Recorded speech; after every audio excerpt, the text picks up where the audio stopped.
Hit wicket bye campus में आप सबको वेलकम करते हैं। और बहुत लोग कहते हैं कि भाई तुम अकेले ही बोलते जाते हो, अकेले ही बोलते जाते हो, थकते नहीं हो। तो मैंने कहा यार आज मैं बुलाता हूँ गेस्ट को। गेस्ट हैं जी अब्दुल रहमान शहबाज खान। ARS इनका प्यार से नाम ट्विटर पे मशहूर है। और ये आम आदमी नहीं है, ये एक जबरदस्त किस्म के आर्टिस्ट हैं। जबरदस्त किस्म का सोशल मीडिया पे काम करते हैं। इनकी अपनी वेबसाइट है स्पोर्ट्स साइट की, जिसकी ये शर्ट पहन के बैठे हैं। उसके अलावा एक और प्लेटफॉर्म है प्रो स्पोर्ट्स, जिसको हेड करते हैं साद और बहराम, जिसपे होते हैं हमारे बहुत अच्छे दोस्त हैं दोनों।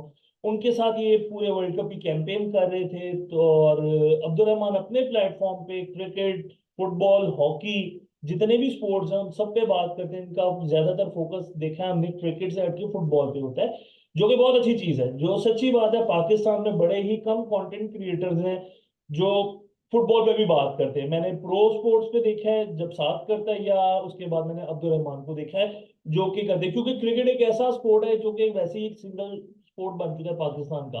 लोग उसी पे ही रगड़ते हैं, मेरे जैसे लोग जिनको नहीं पता फुटबॉल का क्या सीन है।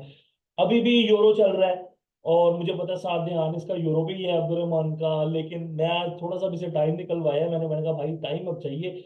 तो अब्दुल रहमान को हम वेलकम करते हैं। और मैं आप पे ही कटाश करता सवाल मारूंगा अब्दुल रहमान पे। सीधा सा सवाल है अब्दुल रहमान आपसे कि यार आप, हर बच्चे को शौक होता है क्रिकेट पे बात करने का, क्रिकेट पे आने का, लेकिन आप जो सबसे डिफरेंट चीज करते हो वो दूसरे स्पोर्ट्स पे, जैसे मैंने कहा हॉकी पे, फुटबॉल पे।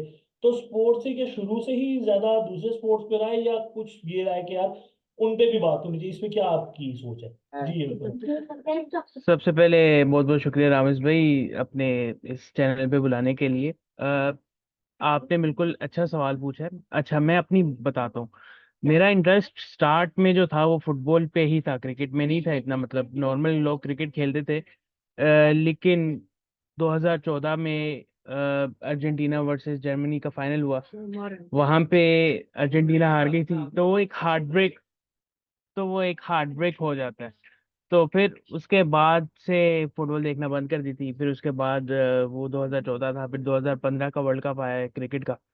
वो स्कूल जाते वक्त मैचेस होते थे, तो क्रिकेट में तब डेवलपमेंट हुई थी, तो फिर उसकी तरफ क्रिकेट में आया था। अब जहाँ तक प्लेटफॉर्म की बात है, वो मैंने 2020 में शुरू किया था, स्पोर्ट्स साइट था, लेकिन तब उसका नाम था क्रिकेट डॉट पार्क। वो क्रिकेट फोकस था। वो क्रिकेट नाम ऐसे था कि ट्विटर से क्रिकेट, तो वो ऐसे निकाला था हमने। लेकिन फिर 2022 में जाके कहा था कि सारी स्पोर्ट्स कवर करनी चाहिए। उसके पीछे रीजन भी ये था कि मैं ना इससे पहले स्पोर्ट टैनिक पे भी काम करता था, आपको पता है। वहां पे मैंने एक शो अरेंज करवाया था। मैंने ही कांटेक्ट किया था फैजान भाई को। वहां पे फैजान भाई ने एक बात कही थी, आपने अगर जर्नलिस्ट बनना है ना, आपने सिर्फ एक चीज नहीं फोकस करनी। You can't be a journalist और डिजिटल जो भी आप कर सकते हो। आप जर्नलिस्ट ही तब हो जब आप सारी स्पोर्ट्स पे नजर रखते हो। सो अभी आपके सामने है, मैं फुटबॉल भी देखता हूँ और फुटबॉल में इंटरेस्ट, पाकिस्तान फुटबॉल तो एक स्टार्ट ही फुटबॉल से हुआ था, और ऊपर से अब जब पाकिस्तान फुटबॉल कवर करने का मौका मिले तो इससे कोई कम चीज हो नहीं सकती। और एक फखर की बात है कि स्पोर्ट्स साइट एक्रीडेटेड है पाकिस्तान फुटबॉल फेडरेशन के साथ, पाकिस्तान हॉकी फेडरेशन के साथ और पाकिस्तान वॉलीबॉल फेडरेशन के साथ।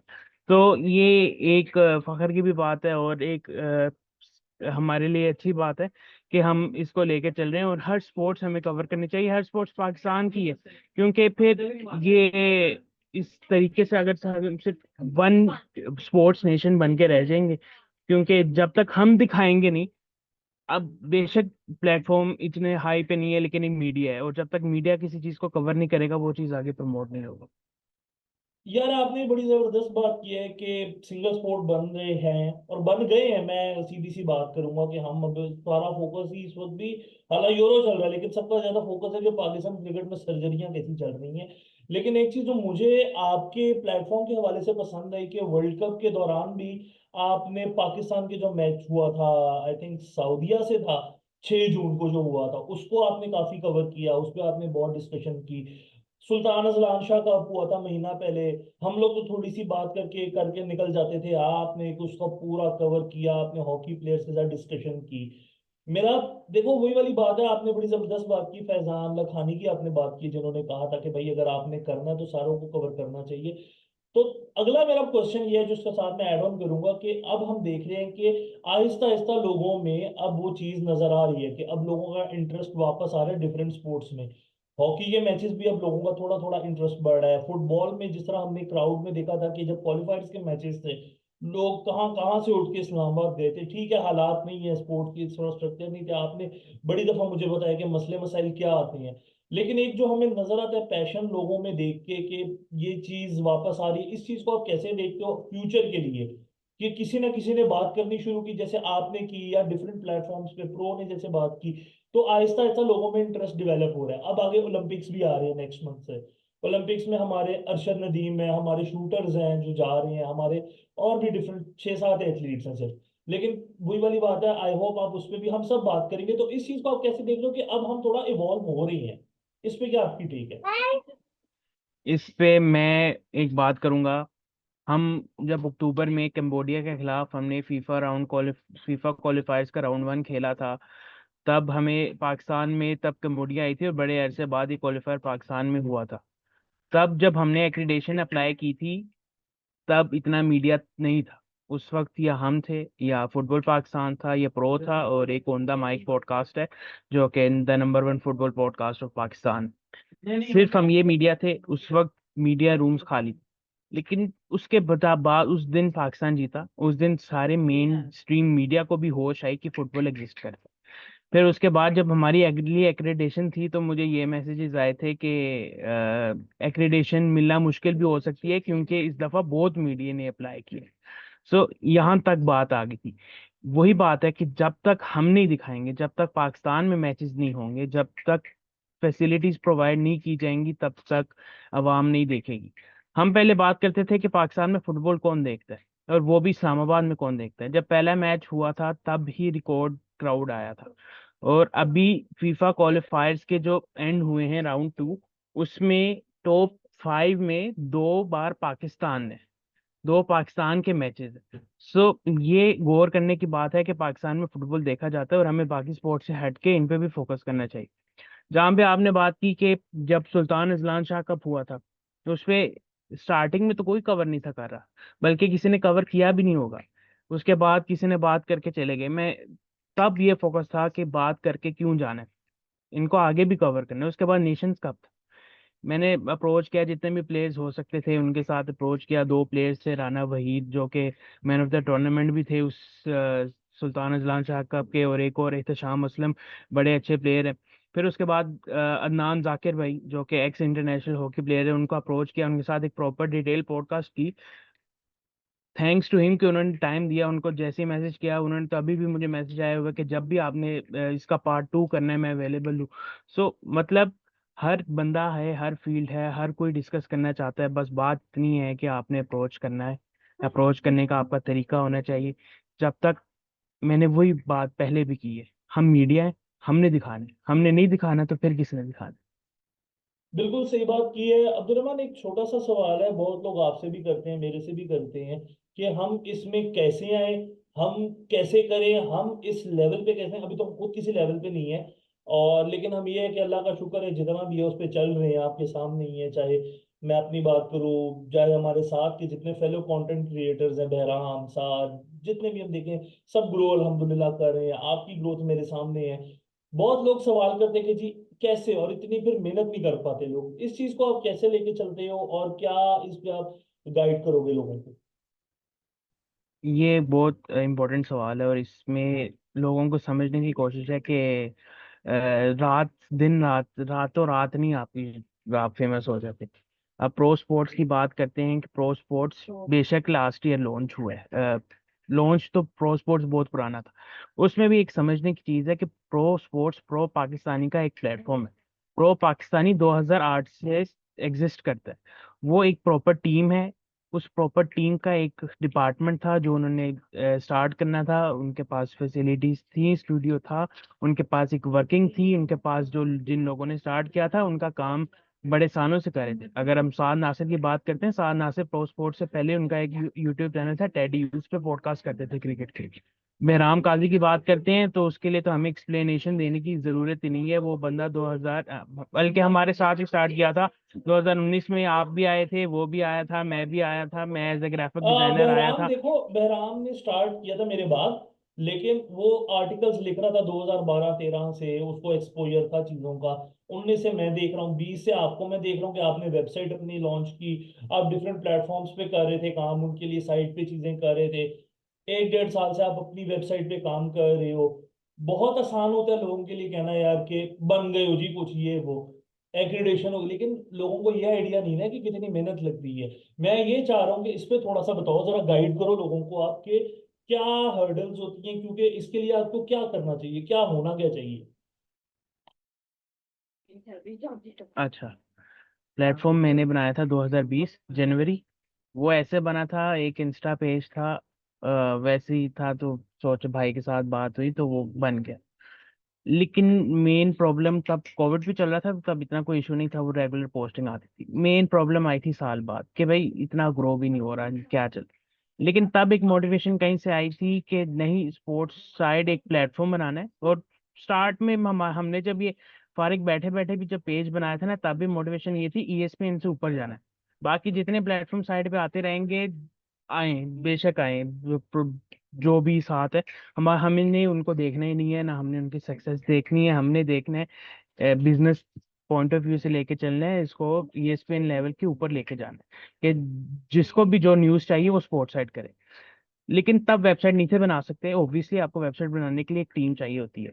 लेकिन फिर जब आपको एक एक्सपोजर चाहिए होता है, आप मुख्तलिफ प्लेटफॉर्म को रुजू करते हो। आप मैंने ग्रीन टीम के साथ किया, उनका एक, मैं कहता हूँ अपने, मेरे इसमें एक रोल है मेरी जर्नी में कि मैं, उन्होंने मुझे पार्ट दिया है उसमें। मुझे जाते साथ 2 महीने बाद उन्होंने डिप्टी हेड बना दिया था अपने सिस्टर प्लेटफॉर्म स्पोर्टेनिक। लोगों को मेरा काम का पता चला, फिर उन्होंने मेरे साथ टीम बना के हमने वेबसाइट बनाई। अब वेबसाइट बनाना इतना कोई मुश्किल काम नहीं है, लेकिन आपको उससे पहले उस पे रिसर्च करना जरूरी है कि वेबसाइट कैसे चलती है। वेबसाइट पे आर्टिकल्स पब्लिश एवं नहीं हो जाते, आपको उसकी सर्च इंजन ऑप्टिमाइजेशन ये सब कुछ आपको देखना पड़ता है। Consistency is the key. अब 2020 से प्लेटफॉर्म था, जब तक अगर आपकी पोस्ट 2 रोज नहीं जाती, आपने ग्राफिक डिजाइनिंग भी सीखनी है, आपने सब कुछ सीखना है, जब तक आप वैल्यूएबल कंटेंट नहीं दे सकते, आप इसमें ग्रोथ नहीं कर सकते। आपका सवाल था कि अभी लोग कैसे आ सकते हैं, आप आ सकते हो, लेकिन फिर आपने कहना है कंसिस्टेंसी के साथ लेके चलना है। आपको नहीं पता कि आपके बाद आने वाला प्लेटफॉर्म आपसे ज्यादा जल्दी ग्रो कर जाए, लेकिन आपने अपने आप पे भरोसा रखना है। वो मैं एक मिसाल देख रहा था, एक पौधा है वो इतने साल लेता है उगने में, लेकिन दूसरा पौधा है वो उसे पानी दो फौरन उग जाता है। लेकिन पौधा, पानी आप 20 साल तक उसे देते रहते हो, लेकिन वो छोटा ही रहता है, लेकिन वो अचानक बड़ा एक दिन में हो जाता है। लेकिन आप ये तो नहीं कह सकते वो वन नाइट सक्सेस है उसकी, पीछे उसकी मेहनत है। तो जब तक आपके पीछे वो मेहनत नहीं रहेगी, जब तक आप कंसिस्टेंसी नहीं लेके चलोगे। और जहां तक बात करते हैं आपको कॉन्टैक्ट्स कैसे मिलते हैं, आपके पास एक टूल है मोबाइल फोन, उसमें आपके पास टूल है, ईमेल करो, ईमेल्स लिखो, उस पे आप सीखो, लोगों को कांटेक्ट करो। कुछ लोग होते हैं, बहुत से रीचेबल लोग होते हैं, आप उनको कांटेक्ट करो, उनके साथ आप कंट्रीब्यूट कर सकते हैं। देखो इसमें तो फिर वही वाली बात है ना कि अब कंसिस्टेंसी इज द की, बिल्कुल। लेकिन आपकी कंसिस्टेंसी दूसरे भी देखते हैं, तभी आपको अप्रिशिएट भी किया जाता है, आपको तभी लोग हेल्प आउट भी करते हैं। अब एक बड़ी छोटी सी कम्युनिटी है पाकिस्तान में स्पोर्ट्स की, क्रिकेट, फुटबॉल, हॉकी, जिस पे भी अगर हम बात करें, आप क्योंकि ऑल स्पोर्ट्स करते हो, मैं क्रिकेट करता हूँ, अदर देन दैट बाकी जिनके आपने नाम लिए वो सब डिफरेंट कुछ ना कुछ करते हैं। लेकिन उसमें क्या है कि हम लोग एक तो कंसिस्टेंट है, दूसरा हमारे एक कर करके बन भी गए हैं, लेकिन थर्डली जो मैंने फील किया है अब, लेकिन हमारा कंटेंट बेसिकली कोई गालियां कुछ नहीं, एक क्रिटिसिज्म, अगर अच्छा काम हुआ उस पर एप्रिसिएशन, और बेहतरी कैसे लाई जा सकती है, हम हमेशा उसी चीज पे ही फॉलो करते हैं। मकसद यही होता है कि यार लोगों को मोटिवेट करना कि इस तरफ आया जा सकता है, क्योंकि लोग कह तो देते जी आना है आना है आना है, और फिर आपको भी पता है कैसे आना है, फिर वो जिस तरह आते हैं उसी तरह गायब भी हो जाते हैं। नाम लेने की जरूरत नहीं, बहुत लोग हैं, आप और मैं उनको जानते हैं, जर्नी में रहे हुए हैं। आगे मैं चलूंगा यार, ये जो आज मतलब हमारी क्रिकेट में हो रहा है, थोड़ा सा बताओ क्या इस पे आपकी टेक है। सर्जरी शुरू हो गई है, 35 डॉक्टर बुलाए थे आज, कल मोहसिन नकवी साहब ने सारे सर्जरी के लिए। और वो सारे 35 डॉक्टर वो थे जो बाबा आदम के जमाने के थे, सारे ही, मतलब उसमें से सिर्फ सरफराज को निकाल दो, मोहम्मद समी को निकाल दो, बासित अली को निकाल दो जो थोड़ा बहुत समझ रखते हैं मॉडर्न क्रिकेट की, अब्दुल रऊफ को निकाल दो, तो सारे वही थे। और आज कोच के साथ भी मुलाकातें हुई हैं, कोचेस के साथ भी। क्या देख रहे हो, कैप्टनसी में चेंज आ रहा है? क्योंकि वहाब रियाज और अब्दुल रजाक की तो अभी छुट्टी कर दी है आधा घंटा पहले। बस अभी तो शुरुआत हुई है, अभी छुरा फिर मजीद फिरना बाकी है। अभी वही है ना कि सामने वाले ले ले जिबा कर देंगे बाकी उनके पे अभी कंसल्टेशन के बाद होगी। इस सर्जरी का फायदा आज जो मीटिंग है, मैं तो वो हैरान था। आज मीटिंग थी या वैसे ही दावत इनामात भेज रहे थे, तो उसे भी बुला लो, उसे भी बुला लो। वो पुराना कुलीग था यार, उससे भी कभी बात हुई थी, उसे भी बुला लो। नहीं, ये मतलब कल हुई ऐसे है, तो नहीं ये होता है। मीटिंग हुई कल है पीसीबी में, और जी, उसने ये कल मीडिया ही में हुई है। आज ही हाँ अपलोड की हैं चीजें। ये कल हुई है, लेकिन एक तरह से मेरा थोड़ा सा कंसर्न ये है कि यार इसमें तो वो बंदा ही कोई नहीं है जो मॉडर्न क्रिकेट समझता है। ना आपने बाजिद खान बुलाया है, ना आपने राशिद लतीफ को। राशिद लतीफ ने तो खुद मैं मना वही कर कह दिया रहा हूँ था। ना, खाना खाना हुआ है, मीटिंग राशिद नहीं हुई लतीफ ने है तो खुद बस। मना कर दिया था कि मैं हाँ। जहाँ पे, उसको आइडिया है बंदे को, उसने कहा भाई मैं नहीं आ रहा। राशिद भाई को पता है कि क्या सीन होते हैं। फिर आप ये देख लो कि आपके ये जो लेजेंड्स लीग खेलने गए, आप इसमें से एक आधे मैच के लिए बुला रहे थे, कौन सा कोई वर्ल्ड कप चल रहा है इनका। मतलब कोई तो हो सकती थी चीज। तो इस चीज को कैसे देख रहे हो, और आगे कैप्टनसी का चेंज देख रहे हो आगे? क्योंकि सेलेक्टर्स को तो कर दिया ऐसा ऐसा फॉलो। कैप्टनसी चेंज मैं देखना चाहता हूँ अब देख रहा हूँ। वो मुझे इस सिस्टम को हम प्रिडिक्ट नहीं कर सकते, क्योंकि अनप्रिडिक्टेबल हो रहा है। क्योंकि हमारे चेयरमैन साहब हैं, वो चाहते हैं कि मैं वो काम करूं कि अवाम बस खुश हो जाए, अवाम कहे कि क्या बात है। सो उस पे, लेकिन मैं पर्सनली, मेरा ओपिनियन है, आपसे बात होती रहती है, Babar Azam is not a captaincy material. हमारी तो वही इख्तलाफ था। हम उसकी बैटिंग परफॉर्मेंसेस पे भी मुझे इख्तलाफ रहता है, लेकिन आपका अच्छा प्लेयर है तो आप उसको यूटिलाइज सही तरीके से करो। कैप्टनसी दोबारा देना ही वो एक नाकामी थी। और एक वहां पे भी एक करेक्टर डेवलपमेंट की बात आ जाती है कि हम बात करते हैं ना कि एक प्लेयर को डेवलप किया जाता है। एक प्लेयर को तब भी डेवलप किया जाता है कि जब अ, अब वो प्लेयर, उसे पता है उसके साथ क्या हुआ है। उसने बोला है कि मेरे साथ अब अच्छा नहीं था हुआ, और वो उनके अब्बा जी इंस्टाग्राम पे पोस्ट लगाते रहते हैं। तो जब आप कैप्टनसी से उतरे हो, तब ये आपकी रिस्पॉन्सिबिलिटी है कि आप एक्सेप्ट क्यों कर रहे हो। आप कहते हो कि मसला यूनिटी ये है, है, फिर मसला आप ये अपने है, दोस्त की कैप्टनसी ले रहे हो। मसला ये है कि एक तरफ के जो वालिद साहब है वो लगाते हैं पोस्ट, और एक फास्ट बॉलर के जो भाई हैं वो सबको अमेरिका में ये कहते रहते हैं कि जी मेरे भाई के साथ ज्यादती हुई है। और उन्हीं के ससुर जो है फास्ट बॉलर के, वो टीवी चैनल्स पे आके कहते हैं मेरे दामाद के साथ ये सब बोला। तो ये तो लग रहा है कोई रिश्तेदारी चल रही है। जैसे सियासत में हम कहते हैं ना कि नहीं अच्छा ये संभालेगा, नहीं नहीं ये नहीं संभालेगा। पाकिस्तान का तो कोई सोच नहीं रहा। आप हमेशा शान मसूद को एडवोकेट करते हैं कि शान को कैप्टन होना चाहिए। शान की टेस्ट में कैप्टनसी तो बहुत ही कमाल, जो ऑस्ट्रेलिया में उस बंदे ने कप्तानी कर छोड़ी है। मैं पिछले 24 साल से क्रिकेट देख रहा हूँ, लेकिन पहली दफा हुआ था कि मैं ऑस्ट्रेलिया का कोई टेस्ट मैच इतने इंटरेस्ट से सुबह 6-6 बजे उठ के देख रहा था। मेरा तो ये हाल था उस वक्त, तो जब शान कप्तान बना था। शान मसूद को वाइट बॉल की कैप्टनसी देना क्योंकि इस वक्त मुश्किल है। रीजन जो मुझे समझ आता है, अब आप अग्री करते हो या नहीं वो आगे देखते हैं, हम बात करेंगे कि शान मसूद की टीम के अंदर तो वनडेज में नहीं, T20 में तो मैं कह सकता हूँ कि जगह बनती है। आपका लास्ट वर्ल्ड कप 22 वाले में टॉप स्कोर था, वनडेज में कैसे आप उसको देखते हो अगर शान मसूद को ऑल फॉर्मेट कैप्टनसी दी जाती है? देखिए, अगर T20 में जगह बनती है, टेस्ट में जगह बनती है, तो ऑटोमेटिकली वनडे में जगह बनती है। इफ ही किसकी इज अ जगह? Test player. अच्छा, प्लेयर की जगह बात करें, नहीं नहीं, मैं ओवरऑल वैसे बात करूं कि अगर आप बात करते हो कि इन इन प्लेयर्स की जगह बनती है, he is suitable for that format as well. लेकिन वही पॉइंट ऑफ व्यू है कि वही बात है कि किसकी जगह बनती है। आपका ओपनिंग पेयर सेट है, अब्दुल्ला शफीक और उसके साथ फ़खर जमान के साथ। लेकिन फ़खर जमान वही है कि अप एंड डाउन आते हैं। लेकिन मैं बिल्कुल नहीं चाहूंगा कि वहां पे शान मसूद का रिप्लेस किया जाए। मैं चाहूंगा वहां पे मोहम्मद जुरैरा टाइप, उमैर बिन यूसुफ टाइप, हसीबुल्ला खान टाइप, ऐसा कोई यंग प्लेयर इंडक्ट किया जाए।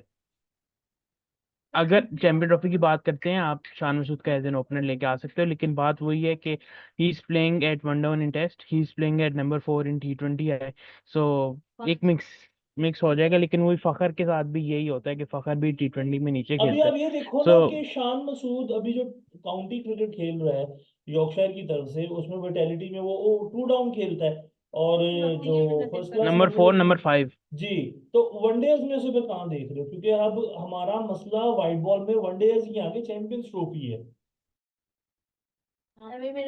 ये वही देखने वाली बात है। मैं तो, मेरी जो फॉर्मेशन बनती है, मैं अब्दुल्ला शफीक और शान मसूद के साथ जाऊंगा as an opener plus captain. फिर उसके बाद मेरा वन डाउन बाबर आएगा। नंबर 4 पे मेरा मोहम्मद हारिस आएगा। और एंड 5 पे, वनडेज में। Yes, okay. वो इख्तिलाफ की बात है, लेकिन Mohammad Haris can be a good option in one days. उसकी चलिए वनडे ठीक में अगर है। परफॉर्मेंस हो तो वो आए ना। तो ये वो इख्तिलाफ राय मेरी अपनी उस पे है कि चले। मोहम्मद रिजवान पे। लेकिन फिर वही नंबर 5 पे आपका सौ शकील आ जाते हैं, 6 पे आगा सलमान आ जाते हैं, और 7 पे फिर आपको मेहरान मुमताज लाने की ज़रूरत है as a left arm spin plus all rounder. वहाँ पे या मेहरान लिए हैं या मुबस्सिर लिए हैं। फिर उसके बाद 8 पे जो हमारे बॉलर स्टार्ट हो जाते यार देखो, अगर आपने कीपर ही रिप्लेस करना है तो आई वुड सजेस्ट, देखो, साथ रिकॉर्ड भी उसका तगड़ा है हसीबुल्ला। हसीबुल्ला इस वक्त ज्यादा डिजर्विंग है हारिस से। हारिस इस वक्त, हारिस एक आधा 50 करके वो शोर तो करवा देता है, लेकिन वो भी, हारिस का भी फोकस इस वक्त क्रिकेट पे उस तरह है ही नहीं, क्योंकि जितना आपने उसका तो फिर बेड़ा आप गर्क कर ऐसे कर दिया ना। लेना। हाँ, तो फिर आप ऐसे कर लें, हसीब को ओपनर खिला लें और सब शान मसूद को नंबर 4। हसीब तो टेक्निकली टू डाउन प्लेयर है ना। हसीब तो है ही नहीं, टेक्निकल। हसीब ओपनर है ना। हसीब हसीब तो टेक्निक ओपनर है। उसको ओपन करवाई गई थी। वो करवाई गई थी न्यूजीलैंड में, वो ओपनर नहीं है, वो तो है ही मिडिल का प्लेयर। पाकिस्तान की क्रिकेट की बदकिस्मती पिछले 5 साल से यही हो रही है, जो जो नंबर का प्लेयर है उसको तो हम उसमें खिला ही नहीं रहे। मतलब अगर जिस जो ओपनर है उसको हम टू डाउन करते हैं, जो ओपनर नहीं है वो ओपनर खेलता है। हमारी क्रिकेट का बेड़ा गर्क ही यहाँ पे हो रहा है। तो ये तो खैर अब एक लंबी डिबेट है, आगे इस पे करेंगे यार। मेरा क्वेश्चन आगे आपसे ये है कि हॉकी पे भी हमने देखा कि पाकिस्तान हॉकी भी बड़ा जबरदस्त अभी खेली है। एक tournament for nation, I think उससे पहले अजलान में भी फाइनल जीतते जीतते जीतते वो बिल्कुल आगे रह जाते हैं। क्या बेहतरी करने की जरूरत है हॉकी में? आप देखते हो कि अब हमने देखा कि कोच हमने फॉरेनर भी लिया है, जो कि मुझे एग्जैक्ट नाम नहीं इस वक्त याद आ रहा, लेकिन ये है कि हमने देखा कि अप्रोच हमें नए लड़कों में फ्रेश लेग्स में नजर आई है कि खेलने के लिए जाते हैं, लड़ने के लिए जाते हैं, फाइट करने। ये उनमें स्टेमिना का मसला नहीं जो हम बाकी पुराने प्लेयर्स में देखते थे। क्या ये चेंज, यही चीज हमें चेंज करनी है हमारी हॉकी को, कि हमने जब से नया ब्लड लाइट किया है? हमने सिर्फ एक चीज चेंज नहीं करनी, यही मसला है। हॉकी में सब कुछ चेंज करने वाला है। आपको पता है हमारी हॉकी बाहर टर्फ पे खेली जाती है और पाकिस्तान में कोई टर्फ नहीं है। यार एक हमारे है, प्लेयर्स लेकिन पाकिस्तान में ग्रास में, एक है लेकिन उसको नहीं, कभी भी यूटिलाइज नहीं करते। एक है, मैंने देखी है, लेकिन वो उसको। प्रॉपर टर्फ नहीं है, वो प्रॉपर ओके। टर्फ नहीं है। वो मैंने ओके। अदनान भाई से बात की थी जो एक्स ओके। प्लेयर हैं। ओके। हमारी जितनी भी ट्रेनिंग्स होती हैं वो घास पे होती है। हम्म। हमारा कोच नहीं है हमारा। अगर आप बात करते हैं, हम बोर्ड होना चाहिए एक प्रॉपर, उसका सीईओ सिस्टम होना चाहिए। फेडरेशन जब तक है तब तक नहीं चल सकती। सुल्तान अजलान शाह कब से पहले दो फेडरेशंस थी, एक वो पीपीपी हेड करती थी और एक पीएमएल नून हेड करती थी। एक फ्लाइट से एक दिन पहले किसी प्लेयर को नहीं था पता कि कराची वाली टीम ने जाना है या इस्लामाबाद वाली टीम ने जाना है। वो तो फिर एंड पे वो आप बैन लगने लगा था, मिस होने वाला था वो तो। अल्लाह भला करे, वो पीएमएल नून वालों का वो जो उनके जो मिनिस्टर हैं उन्होंने कुछ किया, उन्होंने कोच को अथॉरिटी दी कि आप अपनी टीम सेलेक्ट करें और लेके जाएं। उन्होंने फिर सबमिट किया। वो वहां पे एक गवर्नमेंट की इन्वॉल्वमेंट आई थी। फिर उसके बाद हमारे वीजाज अप्लाई नहीं हो सके थे। तो बहुत बड़े इश्यूज हैं। और ये जब तक आपकी ऊपर कमेटी नहीं चेंज होगी, मैनेजमेंट चेंज नहीं होगी, तब तक बेहतरी नहीं आएगी। नहीं, मैं एक बात मैं बताऊं बिल्कुल, वो आपको, इश्यूज तो जब भी हैं जो पीएफएफ, कि, वो इश्यूज तो हम हमेशा से देख रहे हैं, आज से नहीं है ये इश्यूज तो। मेरे ख्याल में मैं जब से पैदा हूं तब से हॉकी में सुनता आ रहा हूँ, देखता आ रहा हूँ। मैं पूछना ये बेसिकली चाह रहा था आपसे कि पाकिस्तान हॉकी में अभी हमने देखा है कि अजलान शाह का जब फोर नेशन हुआ, कि हमने नए लड़के इंडक्ट किए जो कि पहले ओलंपिक्स में या हमारे जो क्वालिफायर्स में उसमें एक्टिव उस तरह नहीं थे। तो क्या उस चीज का फर्क अच्छा, आपको नजर आया है, या क्या आपको फर्क नजर आया इस टीम में? मैं जो भी अभी सुन रहा है मैं उसको करूंगा कि वो स्पोर्ट्स साइट पे जाए, वहां पे नाम जाकिर के साथ पॉडकास्ट हुई है, वो डिटेल में जाके पूरी सुने।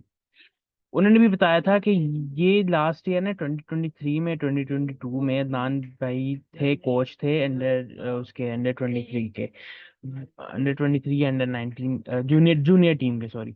जूनियर टीम के कोच थे, वहां पे उन्होंने प्लेयर्स ट्रेन किए थे। कहते हैं कि वहां पे प्लेयर्स जो जब आए थे ना, तब उनको इतनी उनके अंदर कॉन्फिडेंस नहीं था होता कि वो आगे बात किस तरह करें। तो फिर उन्होंने वो प्लेयर्स ग्रूम किए। फिर कहते हैं कि अब तो प्लेयर्स को ये है ही नहीं कि हमने पैसे के लिए खेलना है, अब प्लेयर्स को ये है कि हमने मुल्क के लिए खेलना है और जितना अच्छा खेल सके तो उस तरीके से। और जहां तक अभी चेंज की बात है, वो फॉरेन कोच जो हमारा आया है, वो प्लेयर्स ने खुद कहते हैं, तो शाम के साथ मैंने पॉडकास्ट की थी, वो कहते हैं कि वो कोच का फर्क पड़ता है, क्योंकि कोच को नई टैक्टिक्स का पता है, कोच को पता है कि टर्फ पे कैसे खेलना है। आप हैरान होंगे कि सुल्तान अजलान शाह कप के हम फाइनल खेले हैं, लेकिन फाइनल में भी जो भी पेनल्टीज होती थी या पेनल्टी कॉर्नर होती थी, कोच ने उन प्लेयर से दिलवाई ही नहीं जो एक्सपर्ट हैं। कोच ने कहा नया प्लेयर करेगा, मुझे नेशंस कप जीतना है। वो अनफॉर्चुनेटली नेशंस कप के सेमीफाइनल हम नहीं जीत सके, लेकिन नेशंस कप में भी हम इतना लाजवाब खेलें।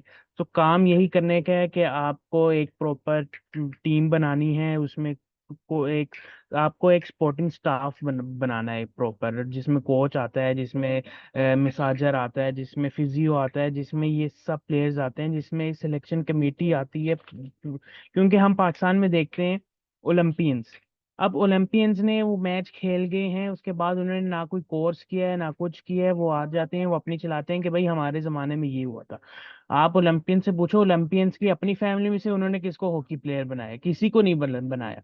सो यही बात आ जाती है कि हर किसी को सिर्फ ओलंपियंस अपना चलाना है। बेसिकली एक ओलंपियंस मेन बात मैं बेसिकली करूंगा एंड पे, हाँ फिर हाँ आप ऐड कीजिएगा। हाँ हाँ।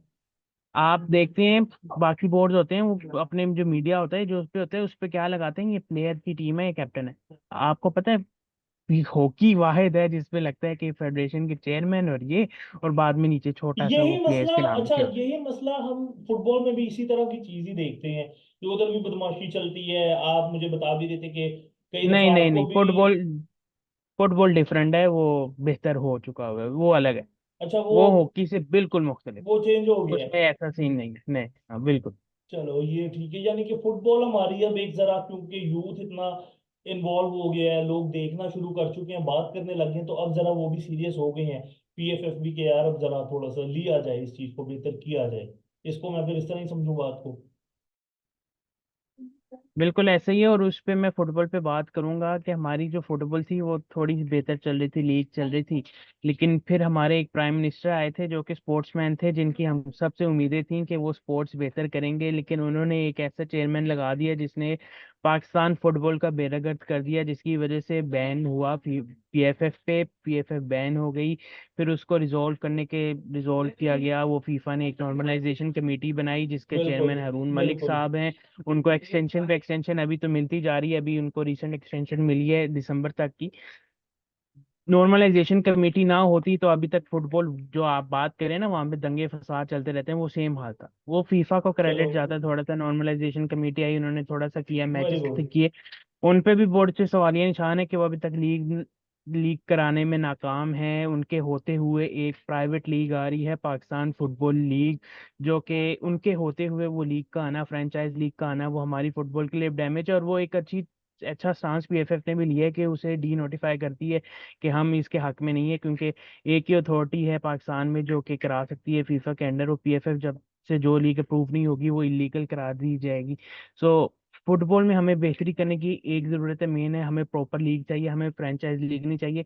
Cricket is a different thing, football is a different thing. Football आप तब भी कामयाब हो सकते हो जब आपके प्रॉपर क्लब की लीग होती है, उसमें अंडर 17, अंडर 20 और वुमेन्स की टीम भी शामिल हो, और वो पूरे 8 मंथ्स, 6 to 8 मंथ्स वो लीग चले। जब तक वो प्रॉपर लीग नहीं होगी, आपकी फुटबॉल ग्रोथ नहीं कर सकेगी, प्लेयर नहीं निकलेगा। क्योंकि क्रिकेट वाला हिसाब तो नहीं है कि आपने फ्रेंचाइज लीग करा ली और वो चल गया, क्योंकि फुटबॉल में नेशनल टीम्स पे नहीं प्लेयर्स चलते, प्लेयर्स चलते ही क्लब्स पे। अच्छा मेरा लास्ट क्वेश्चन है, लास्ट टू। पहला तो ये है कि यार आप लोग अभी मीडिया पार्टनर हो स्पोर्ट्स साइड पाकिस्तान, कौन सी ये स्ट्रीट फुटबॉल टीम के साथ आप लोग कर रहे हो, कोलैब कर रहे हो, इसके बारे में थोड़ा सा बताओ हमें, क्या सीन है और इस चीज़ को क्या आप देख रहे हो, क्या इसका फ्यूचर है? क्योंकि पहले भी आई थिंक फुटबॉल के कुछ लोग, वो स्ट्रीट फुटबॉल वाले हम देखते थे लियारी से जो जगह थे, वो कुछ जीत के भी आए थे, लेकिन उनको कोई इतनी इज्जत अफजाई नहीं मिली थी, वो तो बस सुन सुना के आगे हो गए थे। थोड़ा सा इस चीज पे बताओ मुझे। अच्छा, basically Pakistan street child football team is an initiative, वो मुस्लिम हैंड्स एक चैरिटी कंपनी है, आपको पता ही होगा। उसका प्रोजेक्ट है मैदान, उसमें आती है पाकिस्तान स्ट्रीट फुटबॉल चैरिटी। वो उनका मेन फोकस्ड है कि वो प्लेयर्स को डेवलप करें, और साथ में जो प्लेयर्स डेवलपमेंट पे साथ में उनको फैसिलिटेट किया जाए। उनका मेन फोकस नहीं है गेम्स वगैरह पे, कि मतलब फुटबॉल वो तो करते ही हैं, लेकिन उनका मेन फोकस है कि प्लेयर को वहां से डेवलप किया जाए, प्लेयर्स को खुद मुख्तार बनाया जाए, जो कि वो करते हैं। अब वो इतने सालों से और वहां से उन्होंने पाकिस्तान टीम को बहुत से प्लेयर्स दिए हैं। उनकी उन वहाँ उसी टीम से हमारे जो पाकिस्तान नेशनल टीम के प्लेयर्स हैं, शायद दोस्त और एक और हैं, वो उसी टीम से निकल के आए हैं। सो और दो तीन प्लेयर हैं जो नेशनल टीम में खेल रहे हैं, और वो Pakistan street football child team से निकल के आए। हमारी जो पार्टनरशिप की बात है, हम उनके साथ डिजिटल मीडिया पार्टनरशिप है, मैदान के साथ ऑफिशियली। नॉर्वे कप हो रहा है इनका 2000, ये अभी 27 जुलाई से 3 अगस्त तक नॉर्वे में। वहाँ पे वो टीम ट्रेवल करेगी। हमारा काम है कि हमने उनको अपने मीडिया पे प्रमोट करना है, उनके साथ थोड़े से इंटरव्यूज करेंगे, उनको वेबसाइट पे प्रमोट करेंगे आर्टिकल्स की फॉर्म में। सोशल मीडिया पे जो भी पोस्ट होंगी वो एज अ कोलेबरेटर लगेगी। और प्लस हमें उनसे कुछ नहीं चाहिए, जो वो होगा वो उनकी जो भी उनकी ब्रांडिंग तो होगी, जो भी उनकी किट्स मेरी वगैरह रिक्वेस्ट है बैग्स हैं, सबसे, वहाँ पे हमारे लोगोज होंगे। मेरी रिक्वेस्ट है अपने व्यूअर से, अपने सब्सक्राइबर जितने भी हैं थोड़े बहुत, अब्दुल रहमान के भी जितने, स्पोर्ट्स साइट को सब्सक्राइब करें, कंटेंट देखें, क्योंकि भाई ये सिर्फ एक स्पोर्ट पे नहीं है, ये स्पोर्ट्स साइड है, हर चीज पे कवर करते हैं। एक सवाल और याद आ गया, फिर उसके बाद हम एंडिंग करेंगे। यार एक बहस बड़ी चलती है फुटबॉल को लेके कि लोकल प्लेयर जो पाकिस्तान में रहते हैं, बॉर्न वगैरह जो मतलब यहीं पे करते हैं, उनको होना चाहिए। कई कहते हैं कि नहीं चाहिए, जो बाहर से मतलब हम प्लेयर्स को बुलवा लेते हैं, लाइक जो बाहर रहते हैं लेकिन वो पाकिस्तान को रिप्रेजेंट करते हैं। इस बहस का क्या, मुझे थोड़ा सा जरा गाइड करो इस पे, क्योंकि बी एक स्पोर्ट फॉलोअर ही मैं पूछना चाह रहा हूँ कि ये क्या चलता क्या है इस पे भी, क्योंकि हमारे यहाँ मीडिया बड़ा डिवाइड एंड रूल करके चलता है। देखिए, मीडिया तो हमारे पाकिस्तान बोर्न नेशनल क्रिकेटर को नहीं बख्शता, तो आप फुटबॉलर की क्या बात करते हैं। अच्छा, हम्म। फुटबॉल में होता है कि डायस्पोरा प्लेयर्स होती है, एक टर्म होती है कि अगर कोई प्लेयर के आबाओ अजदाद पाकिस्तान में हैं और वो अपनी किसी और नेशनल टीम से अभी उसका डेब्यू नहीं हुआ, मसलन एक बच्चा है वो इंग्लैंड में पैदा हुआ है लेकिन उसका अब्बा हम्म। पाकिस्तानी है, सब कुछ है, और उसने इंग्लैंड से डेब्यू नहीं किया, वो बिल्कुल। फीफा को शो कर सकता है अपनी पाकिस्तानी हेरिटेज, और उसकी बिना पे वो टीम में आ सकता है। मसलन वो पाकिस्तानी ही है। अगर मैं अपनी बात कर लूँ, मैं कुवैत में रहता हूँ, और मेरी हेरिटेज पाकिस्तान की ही है, मैं कुवैत में बोर्न हूँ, लेकिन अगर मैं पाकिस्तान जाऊँ तो क्या मैं पाकिस्तानी नहीं हूँ? सो ये एक बहस आ जाती है। जहां तक बात है कि टीम में प्लेयर्स होने चाहिए कि नहीं, अच्छा, इंडिया में भी स्टार्ट में डायस्पोरा प्लेयर्स होते थे, लेकिन जब उनकी लीग गई तो उन्होंने बैन कर दिया कि अब कोई डायस्पोरा प्लेयर्स नहीं हो सकते। बात यह है कि आपके पास लीग नहीं है, आपके पास बिल्कुल लीग नहीं है, आपके पास कोई फुटबॉल हो ही नहीं रही, प्लेयर्स को गेम टाइम मिल ही नहीं रहा। फिटनेस अलग चीज है, गेम फिटनेस अलग चीज है। अब जो प्लेयर पाकिस्तानी हेरिटेज है वो फॉरेन लीग्स में खेलता है, क्यों ना वो खेले? हमने आगे भी तो जाना है ना। अब हम अपने लोकल प्लेयर को खिला के, हम जब तक हमारी आगे की राहें हमवार ही ना हो, क्योंकि अभी आप बात करते हो उसकी हमने क्वालिफायर राउंड 2 में इतने 77 सालों के बाद अभी जाके हम राउंड 2 के लिए क्वालिफाई किए, पहली बार। डायस्पोरा प्लेयर्स ना होते तो ये भी मुश्किल था। बिल्कुल सो बिल्कुल। समझने की चीज है कि प्लेयर्स की जरूरत है। हाँ, आपकी लीग स्टार्ट हो जाती है, आप 3-4 साल लीग कराओ, लोकल प्लेयर्स उधर से डेवलप करो, लेकिन इसका ये मतलब नहीं आप अपने डायस्पोरा निकाल दो। जब बिल्कुल। आपका टैलेंट रेडी हो जाता है, आपके पास बैकअप आ जाता है, so you can say good by two that. Last question है, कल इंग्लैंड और नीदरलैंड्स का मैच है यूरो कप का, किसको जिता रहे हो? मेरे तो जो भी पॉडकास्ट देख रहे हैं, हमने यूरो कप का भी शो स्टार्ट किया हुआ है स्पोर्ट्स साइड पे, सबको पता है। अर्जेंटीना मेरी वो फेवरेट टीम है ओवरऑल, लेकिन यूरो कप में मैं इंग्लैंड के साथ जाता हूँ। इंग्लैंड का फुटबॉल में वही हाल है जो पाकिस्तान क्रिकेट टीम का क्रिकेट में हाल है, कि कुदरत की बिना पे हम चलेंगे, वैसे हमने कोई काम नहीं करना। तो बस यही सिलसिला चलता आ रहा है। तो हाँ, देखते हैं क्या इसीलिए होता है। आज तक इंग्लैंड ना तो कोई इतने 50 सालों में कुछ जीता है ना कुछ होता उनका, वही हमारे वाला हाल ही है, वो भी कोई फंस गई है। खैर, thank you so much Abdul Rahman, बहुत मजा आया यार, बड़ा लॉन्ग व्यू था शो। और मुझे सबसे ज्यादा मजा इस चीज का आया है कि आपके साथ सिर्फ क्रिकेट पे बात नहीं की, क्रिकेट पे तो खैर हमारा इख्तलाफ रहता ही है, लेकिन बहुत चीजें as a content creator, as a sports lover मुझे सीखने को मिली। तो थैंक यू सो मच यार। और मैं जाते हुए रिक्वेस्ट करूंगा अपनी छोटी सी फैमिली से कि अब्दुल रहमान के चैनल को लाइक करें, मतलब वीडियोस को, चैनल को सब्सक्राइब करें, टल्ली बजाएं, जो भी करना है करें। आईआरएस को ट्विटर पे फॉलो करें, इंस्टाग्राम का सब हैंडल इधर आ जाएगा, देख लेना नीचे। तो thank you so much Abdul Rahman, thank you. Thank you very much. मैं लास्ट एक चीज़ ऐड ऑन कर लूँ, टाइम है तो। जी जी। आप हर चीज़ को, हर स्पोर्ट्स को फॉलो करें। हमने यहाँ पे वॉलीबॉल की बात नहीं की, लेकिन volleyball is also doing a great thing, so बिल्कुल। मैं मैं यही रिक्वेस्ट भूल करूंगा। गया अभी वॉलीबॉल की भी हाँ। चैंपियनशिप वर्ल्ड कप के टाइम हो रही थी, लेकिन हमें T20 वर्ल्ड कप का सदमा इतना था कि हम सबका ध्यान ही नहीं उधर जा रहा था। ये एक कौम की बदकिस्मती है। लेकिन इंशाल्लाह ताला अब्दुल रहमान को जब भी बुलाएंगे ना, हम क्रिकेट पे तो कम ही बात करेंगे, हम ज्यादा दूसरी खेलों पे ही बात करेंगे यार, क्योंकि एक बहुत अच्छी चीज होती है कि थोड़ा फ्रेश हुआ जाए। तो thank you so much again Abdul Rahman, बहुत मजा आया आपके साथ आके, थैंक यू इंशाल्लाह वेरी ताला मच। कंटिन्यू करेंगे।